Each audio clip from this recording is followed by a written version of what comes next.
ఓం శ్రీ సాయిరామ్. ఎందరో సాధువులు, సత్పురుషులు, జ్ఞానులు భగవంతుని అవతరణమునకై చేసిన ప్రార్థనలు ఫలింపబోతున్నాయి. భూదేవి ఆవేదన కరుణామయుడైన జగత్ప్రభువును కదిలించి వేసింది. దేవకీదేవికి అష్టమ గర్భములో శ్రీకృష్ణ పరమాత్ముడు అవతరించినట్లు ఈశ్వరమ్మకు అష్టమ గర్భములో ఆ పరమాత్ముడు, పరంధాముడు, పరాత్పరుడు అవతరింపబోతున్నాడు. ఆశ్చర్యకరంగా రాత్రిపూట కొండమరాజు గారి ఇంటిలోని తంబుర మద్దెలలు వాటంతటవే మ్రోగసాగాయి. ఆ దివ్య ధ్వనులకు అందరూ ఆశ్చర్యానందానాలు పొందసాగారు. పెదవెంకమరాజు బుక్కపట్నం వెళ్ళి జ్యోతిర్వేత్తలను సంప్రదించాడు. వారు ప్రాచీన గ్రంథాలను పరిశీలించి, మీ ఇంట్లో ఎవరైనా స్త్రీ గర్భవతిగా ఉన్నదా అని అడిగారు. అవునని ఆయన చెప్పగా, ఆ గర్భస్థ శిశువును ఆనందపరచటం కోసం దేవతలే ఇలా సంగీతం వినిపిస్తున్నారు. అవతార పురుషులు ఆవిర్భవించేటప్పుడు ఇలా జరుగుతుంది అని శాస్త్ర ప్రమాణాలను చూపించారు ఆ జ్యోతిష్కులు. అది 1926వ సంవత్సరం నవంబర్ 23వ తేదీ అక్షయనామ సంవత్సరం కార్తీక బహుళ తదియ సోమవారం ఆర్ద్ర నక్షత్రం పరమశివునకు ప్రీతికరమైన కార్తీక సోమవారం.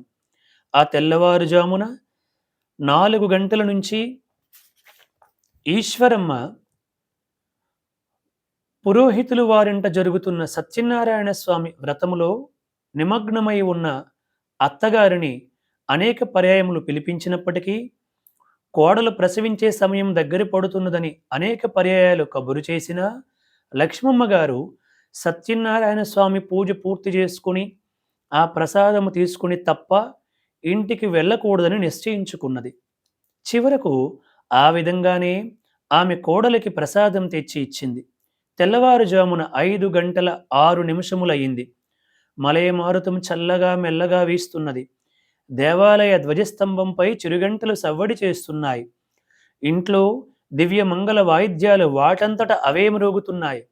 ఆ పరమ పవిత్రమైన శుభ సమయములో భగవాన్ శ్రీ శ్రీ శ్రీ సత్యసాయి బాబావారు అవతార పురుషుడు అవతరించారు.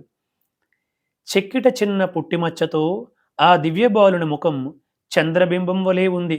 మహావిష్ణువుకు ఉన్నట్లే వక్షస్థలంపై శ్రీవత్సమనే పుట్టుమచ్చతో పాదాలలో శంఖ చక్ర చిహ్నాలతో ఆ బాలుడు తేజరిల్లసాగాడు. ఆ బాలుడు జన్మించగానే దేవతలు గొప్ప దివ్య సంగీత వాయిద్యాలన్నీ కూడా వినిపింపజేశారు. అత్తగారు లక్ష్మమ్మ గారు ఆ పసికందుని పురుట గదిలో ఒక మూల తాటాకులపై పక్క వేసి పడుకొనబెట్టారు. కొంతసేపటికి ఆ పక్క అటూ ఇటూ కదలసాగింది. తీరా ఆ బాలుణ్ణి ఎత్తుకుని పక్క తీసి చూస్తే అడుగున చుట్ట చుట్టుకుని ఉన్న సర్పం కనిపించింది.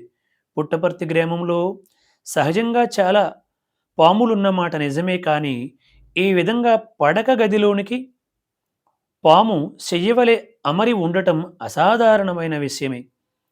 తరువాత వెదికితే ఆ సర్పం ఆ గదిలో ఎక్కడా కనిపించలేదు. ఇది కేవలం భగవంతుడైన విష్ణుమూర్తికి శయ్యగా ఏర్పడటానికి ఆదిశేషుడు రావటం తప్ప మరొకటి కాదు. ఇది ఈ అవతారమూర్తి చూపిన మొదటి అద్భుత చర్య. ఓం శ్రీ సాయిరామ్. జై బోలో భగవాన్ శ్రీ సత్య సాయి బాబాజీకి జై.